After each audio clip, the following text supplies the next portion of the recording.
Second phase polling జరుగుతోంది. వాస్తవంగా 89 లోక్సభ సీట్లలో జరగాలి. కానీ ఒక సీట్లో బీఎస్పీ అభ్యర్థి మరణించడం వల్ల అక్కడ వాయిదా పడింది. 88 స్థానాల్లో ఎన్నికలు జరుగుతున్నాయి. ఈ 88 సీట్లు అనేక రాష్ట్రాల్లో ఉన్నాయి. ఇందులో కీలకమైనది కేరళలోని మొత్తం 20 సీట్లకు ఎన్నికలు జరుగుతున్నాయి. కర్ణాటకలో సగం సీట్లకు 14 సీట్స్కి ఎన్నికలు జరుగుతున్నాయి.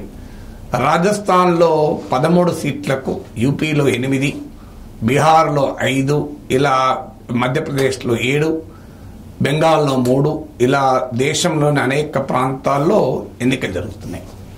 సో ఈ సెకండ్ ఫేజ్ ఆఫ్ పోలింగ్లో అగ్రనేతలు కూడా రంగంలో ఉన్నారు. వాయనాడ్ నుంచి రాహుల్ గాంధీ, తిరువనంతపురం నుంచి కాంగ్రెస్ అభ్యర్థిగా శశి థరూర్, బీజేపీ అభ్యర్థిగా కేంద్ర మంత్రి రాజీవ్ చంద్రశేఖర్, అలాగే స్పీకర్ ఓం బిర్లా, ఇలాంటి అగ్రనేతలు కూడా, హేమమాలిని ప్రముఖ సినీ నటి, Arun Govil television Ramayana serial iconic actor, వీళ్ళంతా కూడా, తేజస్వి సూర్య బీజేపీ యంగ్ నాయకుడు కర్ణాటక నుంచి, ఇలాంటి భూపేష్ బఘేల్, అశోక్ గెహ్లాట్ కుమారుడైన వైభవ్ గెహ్లోట్, ఇలాంటి వాళ్ళందరూ కూడా ఈ సెకండ్ ఫేజ్ పోలింగ్లో ఉన్నారు. అయితే అన్ని ఫేజ్ల పోలింగ్ అయిపోయినాక జూన్లో 4th మళ్ళీ కౌంటింగ్ ఉంటుంది. సో జూన్లోనే కౌంటింగ్ ఉంటుంది సో కానీ ఈ ఫేజ్లో కీలకమైంది అంటే కేరళ రాష్ట్రం. కేరళలో 20 సీట్స్లో లాస్ట్ ఎలక్షన్ 2019లో కాంగ్రెస్ నాయకత్వం యూడీఎఫ్ 19 సీట్స్ గెలుచుకుంది. ఇందులో 15 సీట్స్ కాంగ్రెస్ గెలుచుకుంది. 2 IUML, 1 RSP, 1 Kerala Congress money వర్గం గెలుచుకుంది. సిపిఎం 1 సీటులో మాత్రమే విజయం సాధించింది. ఇప్పుడు ఆ సీట్లో కూడా కాంగ్రెస్ వెటరన్ కేసీ వేణుగోపాల్తో అలప్పుజాలో పోటీ పడుతోంది. కాంగ్రెస్ కు ఈ ఎన్నికలు, ఈ సెకండ్ ఫేజ్ కీలకం. ఎందుకంటే కేరళలో తాను గెలుచుకున్న 15 సీట్లను నిలుపుకోవాలి. ఎందుకంటే 2019లో 52 సీట్స్ కాంగ్రెస్ వస్తే లార్జెస్ట్ కంటింజెంట్ కేరళ నుంచి 15 సీట్లు వచ్చాయి. కర్ణాటకలో 28 సీట్స్ ఉంటే లాస్ట్ ఎలక్షన్లో బీజేపీ 25, 1 సీటు ఇండిపెండెంట్ గెలుచుకున్నారు. సో ఇప్పుడు ఎన్నికలు జరుగుతున్నటువంటి సీట్లలో కూడా చాలా కీలకం కాంగ్రెస్ బీజేపీకి. కర్ణాటకలో బీజేపీ గండి పడుతుంది అని వార్తలు వస్తున్న నేపథ్యంలో కాంగ్రెస్ సీట్లు గెలుచుకోవచ్చు అంటున్నారు. అందువల్ల కాంగ్రెస్ టాలీ సిగ్నిఫికెంట్ గా ఇంప్రూవ్ కావటానికి సెకండ్ ఫేజ్ ఆఫ్ పోలింగ్ కీలకం. ఎందుకంటే కేరళలో తాను గెలుచుకున్న 15 సీట్లు నిలుపుకోవాలి, కర్ణాటకలో సిగ్నిఫికెంట్ గెయిన్స్ సాధించాలి, రాజస్థాన్లో కూడా రాజ్పూట్స్ యాంగర్ ఇలాంటి కారణాల రీత్యా కొన్ని బీజేపీ లాస్ట్ టైం లాగా అన్ని సీట్లు గెలవకపోవచ్చు అంటున్నారు.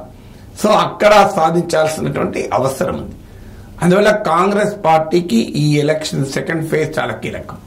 సిపిఎం కు మరీ కీలకం. ఎందుకంటే బెంగాల్, త్రిపుర దెబ్బతిన్నాక సిపిఎం కు మిగిలిన ఏకైక రాష్ట్రం కేరళ. కేరళలో లాస్ట్ ఎలక్షన్ లో 1 సీటే వచ్చింది. టోటల్ గా 3 సీట్లే సిపిఎంకి వచ్చాయి. 1 కేరళ నుంచి, 2 తమిళనాడు నుంచి. ఓటింగ్ లో 1.75% వచ్చింది.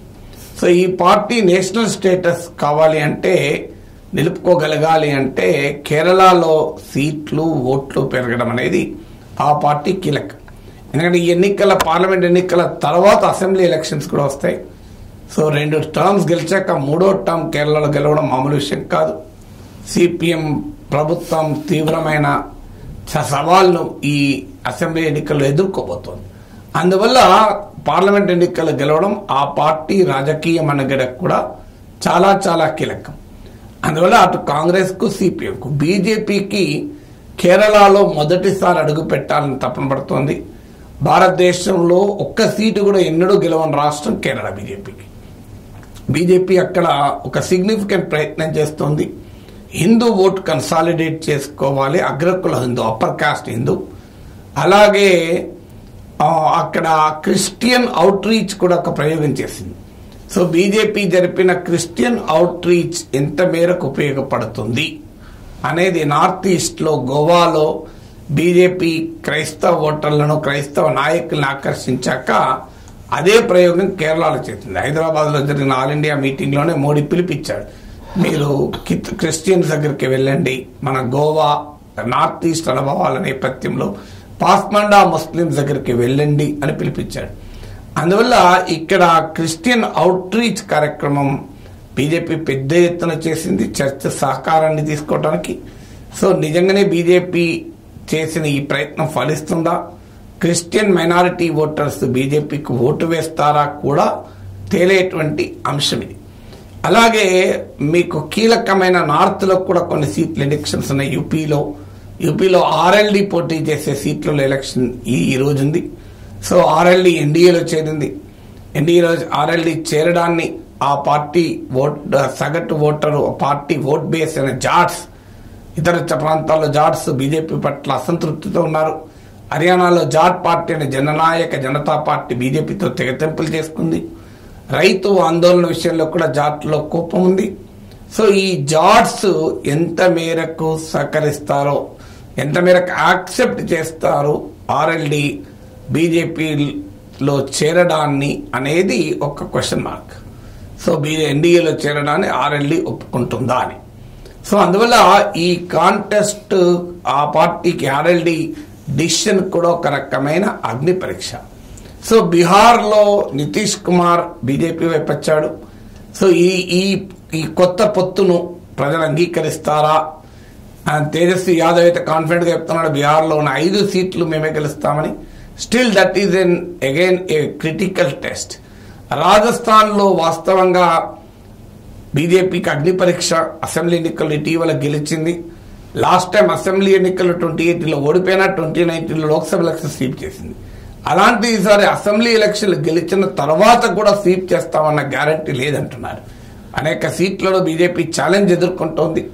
అందువల్ల రాజస్థాన్లో జరుగుతున్న 13 సీట్ల ఎన్నికలు ఏ రకమైన ఫలితాలు ఇస్తే కూడా చూడాలి. అందువల్ల సెకండ్ ఫేజ్ ఆఫ్ ఎలక్షన్స్ చాలా క్రిటికల్ పొలిటికల్ ఇంపార్టెన్స్ అన్ని పార్టీలకు ఉంది.